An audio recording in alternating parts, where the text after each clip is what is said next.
Hey there! In this video, I'm going to show you how to use ClearSERP.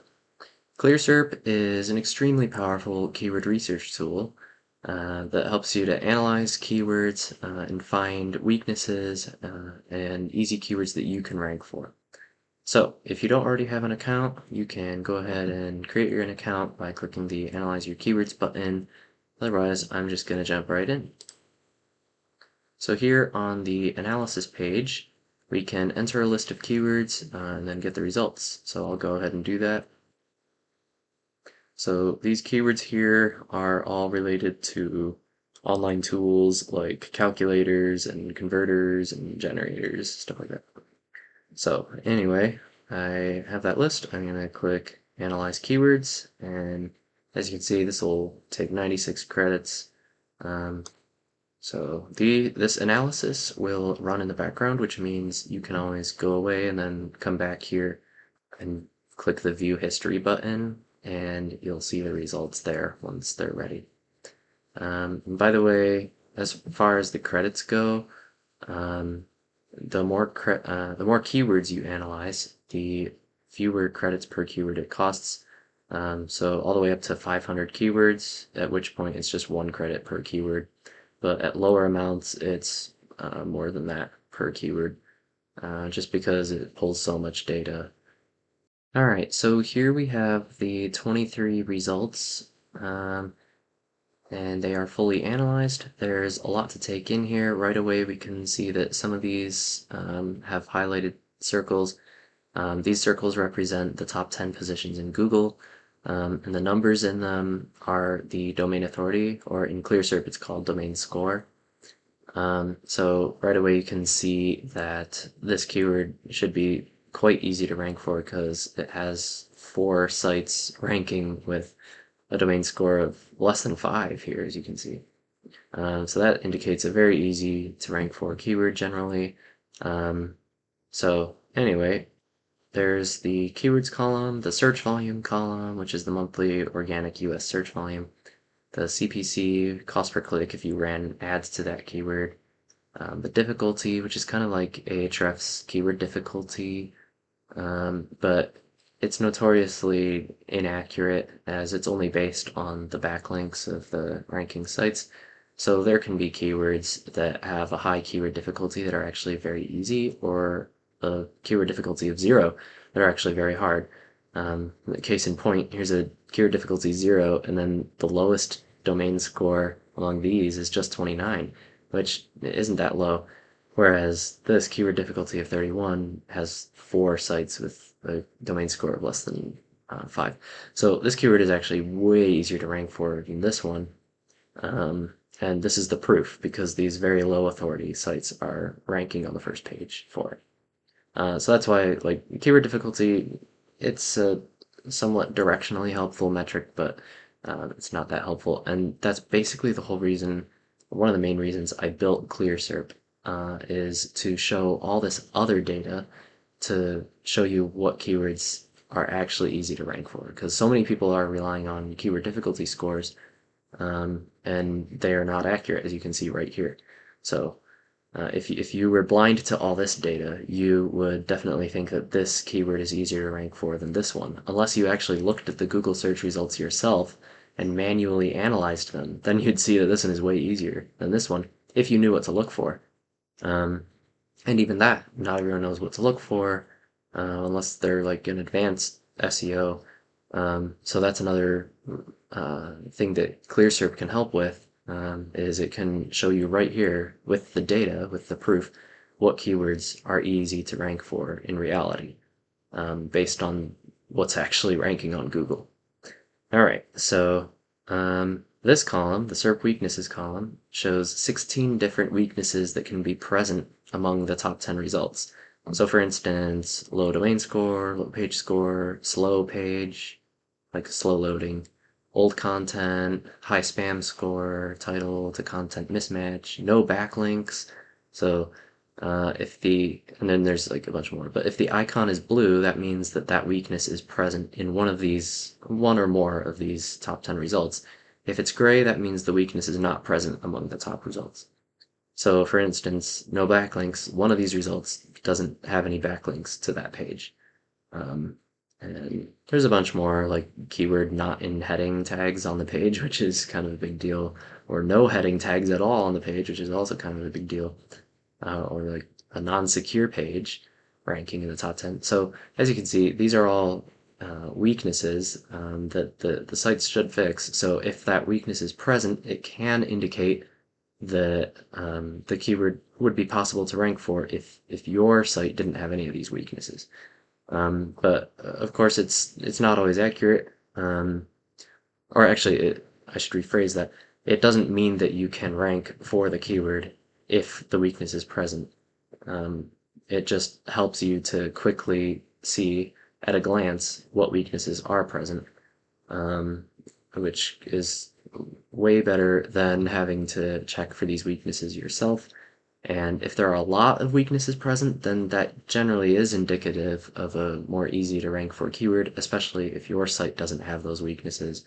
And if there's not a lot of weaknesses, then it's probably a harder keyword to rank for. Like this one only has 5 weaknesses present when a lot of them have like 7 or 8. Okay, so moving on to the SERPs column, this shows the top 10 results in the search results. And the numbers in these circles are the domain score, which is similar to domain authority, of each result. So this is the first result, the second result, all the way down to the 10th result on Google. Blue are organic results, like actual websites, and gray are Google SERP features. So like what people are saying, or AI overview, or image pack, or people also search, or people also ask. That's what the gray circles indicate, and you can hover over them to see what they are. All right, moving on. On the lowest DS column, that's lowest domain score, and that's just the lowest number that is present among these top 10. So 22, which, yeah, as you can see, 22 is the lowest. 0, which, yep, 0 is the lowest. So that way you can just quickly sort by domain score to see what keywords have the lowest domain score present among the top 10. And then keyword score. This is a proprietary score that only ClearSERP uses, and it's based on the domain scores among the top 10, the amount of weaknesses and the types of weaknesses that are present, the difficulty, so lower is better, and search volume, higher is better. So as you can see, this one has a keyword score of 92.9, which is actually extremely high. The highest you can possibly get is 100, and that would be if everything was like perfect. Like every result was a 0 here, every weakness was present, this was 0, and this was like really high in the thousands. Which there are no keywords that are like that I'm aware of. And so you'll never see 100 here, but you might see up to like 98, sometimes even 99 on an incredibly easy to rank for keyword. So anyway, 92 is extremely good. Even 80s are very, very good. 70s, those are decent, but not always as good. But if it's in the 80s, and especially getting close to the 90 range, then it's generally a pretty easy to rank for keyword, especially above 90.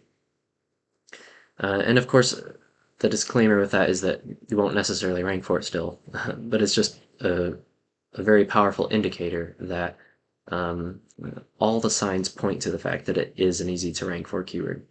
But Google has a mind of its own, so nothing is guaranteed. All right, so moving on, in the details column, there's this chevron which you can click, and this is a really powerful view because it shows you the actual complete SERP breakdown. So this is each of these 10 results. You can see them right here. So this is the top result with a domain score of 0, a page score of 0, traffic of over 13,000 a month, 74 backlinks, 0.2 loading speed, so really quick to load. And then the title doesn't match the content apparently. The keyword is not in the headings on the page, and there's no heading tags on the page. But all these other weaknesses are not present. So that's what these indicate. These indicate whether the weaknesses are present for that result. So yeah, you can actually see the exact URLs that are ranking in the top 10 on Google, complete with their traffic numbers, estimated traffic. And then also you can see the Google SERP feature that's ranking. If you expand that, you can literally see what is in that SERP feature. So people also ask, you can see the actual people also ask questions. Then you can expand that and see the answer and the references. So this is super cool and a feature that I'm not aware of any other keyword research tool having. So you can get a complete picture of the SERP landscape better than even looking at it on Google yourself, which you can do, but Google won't tell you all this detail, all these metrics here that this shows. So anyway, that is the details here that you can see in the table. And then next, you can also modify the weakness thresholds. For instance, like if, say, I want to consider a domain score of 20 or less to be really low, and I want to highlight domain scores of 20 or less, I can change that to 20 instead of 10, and then save changes. Now anything below 20 or 20 or below will be highlighted in blue, as opposed to the default, which is 10. So you can change other defaults here or reset, which I'm going to do there. All right, and then there's a filters button, which opens this filters panel. So you can filter by keywords that contain or don't contain certain words and phrases. You can set multiple keyword filters, so you can have one that is contains and another that is doesn't contain. And then you can enter terms separated by commas. That's useful if you have tons of keywords and you want to quickly find ones that match your terms. Tons of other filters here. I won't go through them all, but you can see them. Then there's the weakness filters, which you can toggle on to only show the keywords that have that weakness present. So let's see, like non-secure pages. If I toggle that on, this is all the keywords that have a non-HTTPS or non-secure page. Or I can click none, and this is the keywords that don't have that. And you can also do any or all, so like you can combine multiple of these. So this is all, which means it's keywords that match both of these conditions. So yeah, that's how that works. And then there is the SERP features filter, which is very similar to the weaknesses filter, where you can just select one, and this will only show the keywords that have this people also ask feature ranking in the top 10. Or you can change it to none, and this is keywords that don't have people also ask in the top 10. So anyway, that is the filters button, and then next there's the export button where you can export the SERP data, which includes the URLs and the titles and all that stuff, or just the keywords, which just shows the keywords and all their data and the weaknesses that are present for those keywords. So two different types of exports there.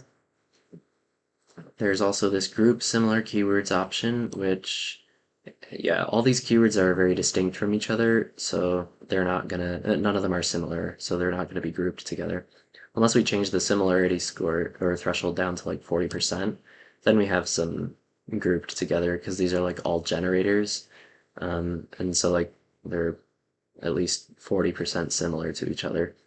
But that's not very useful usually.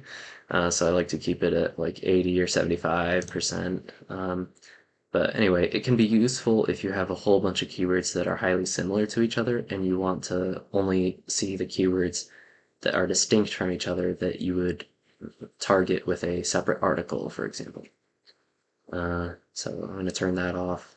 And then let's see, I think that about does it for the analysis page. As you can see, very powerful at finding easy to rank for keywords if you have a list of keywords. All right, so moving on. Oh, I should also show you this, the view history page. So this shows all the past analysis runs that you've done. So the analysis gets saved, so you'll never lose that work. So you can always go back to it like this, and here we are, back on those 23 keywords that we analyzed.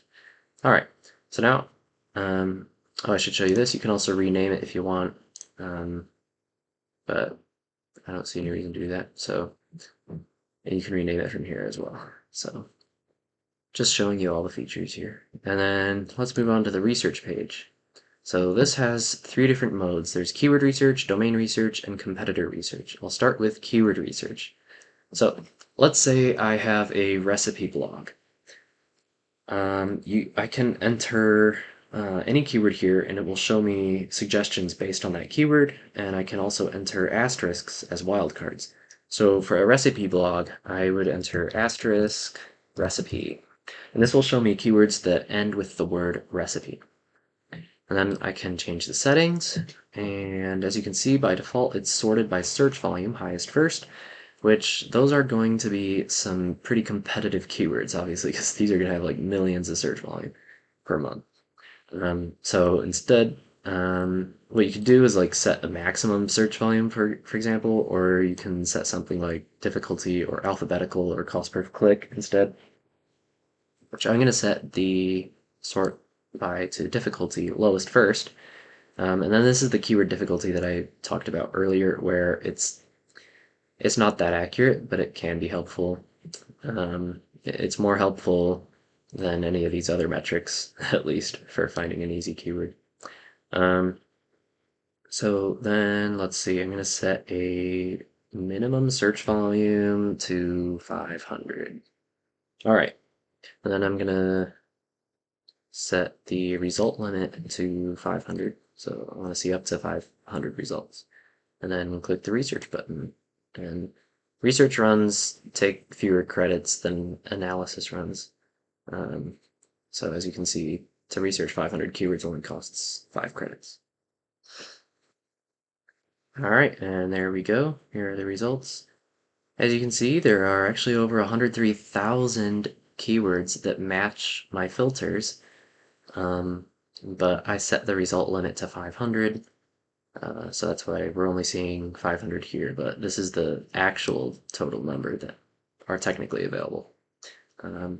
So anyway, the results for this show the keyword, search volume, CPC, and difficulty, and then it doesn't have any of the analysis details. So you still have to analyze these keywords in order to get those. But let me show you the group similar keywords function, because that'll probably work. Oh, it actually only grouped 1, so these keywords are all pretty unsimilar to each other as well. Alright, and then the filters, most of these don't work because you have to analyze the keywords first to even use those filters. And then same export keywords button here. So anyway, let me show you how to analyze these keywords. So let's see, I'll select a few of these. That's good. So analyze selected, and this will cost 42 credits.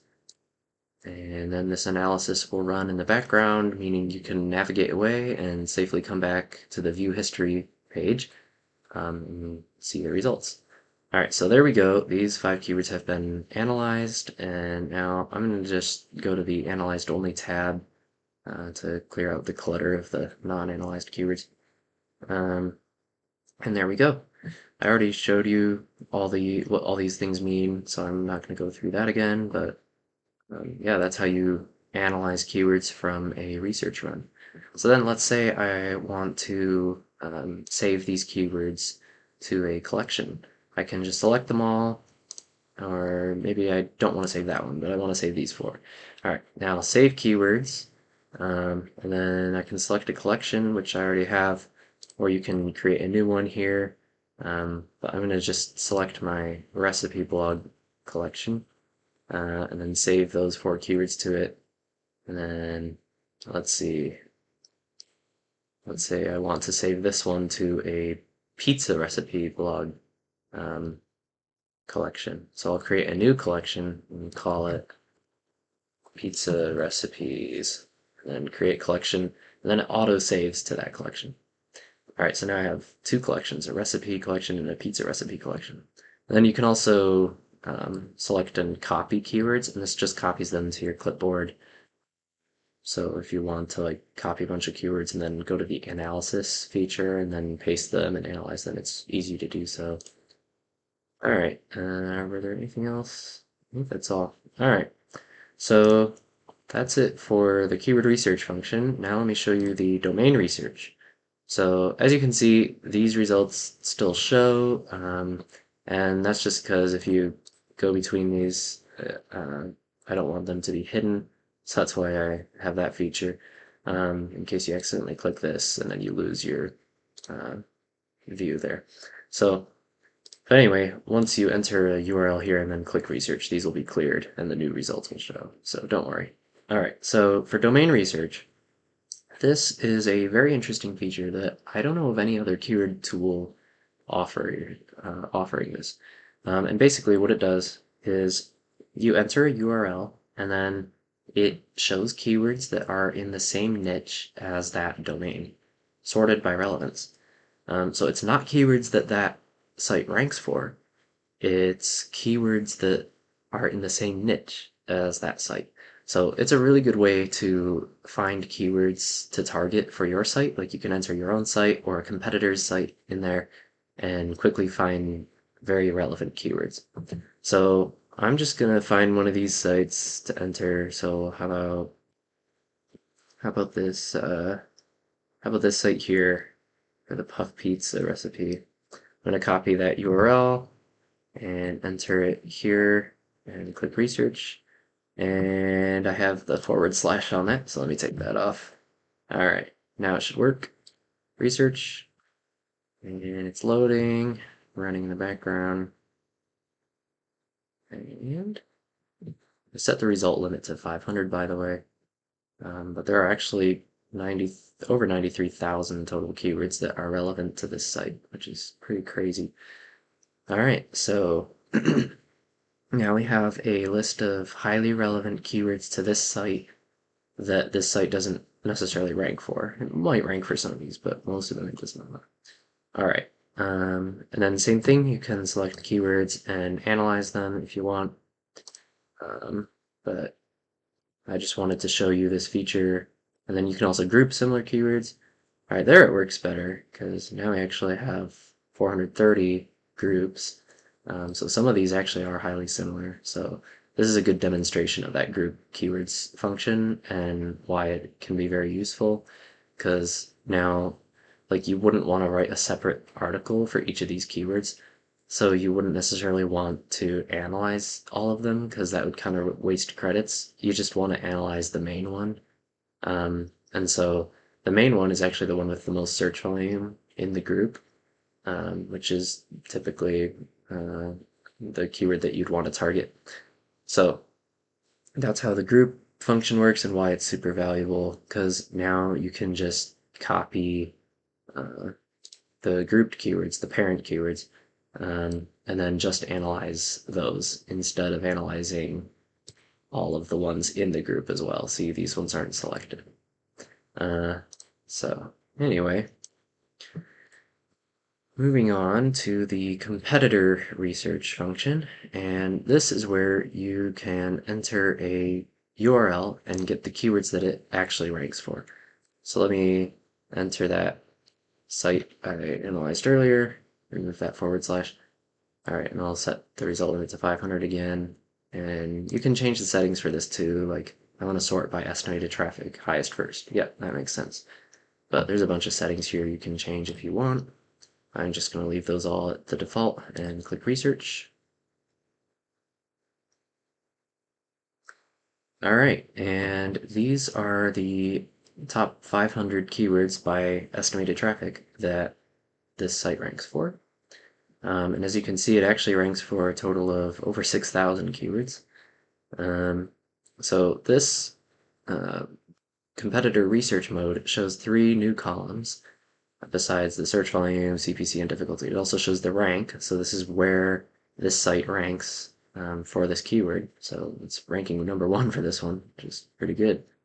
And then the estimated traffic that the site is getting for that keyword, and then the URL that is ranking for that keyword.